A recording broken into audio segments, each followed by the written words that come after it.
Topic is Photoshop to PDF. Today, we save this page to PDF with Photoshop. So, we have to first go Files and second Automate. Next, PDF is selection. Next, you have to select Add Open File and select this page. Next, Save.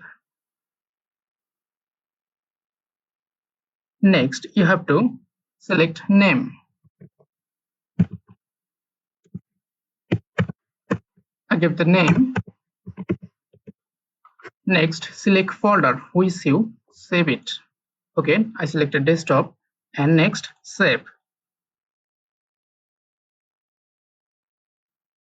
Next, just simply click Save PDF. Okay, it's saving, it's processing. Okay, now it's complete. Let's go see what happened. Now you can see the Asif Hub test. This is file. Open it. Now you can see this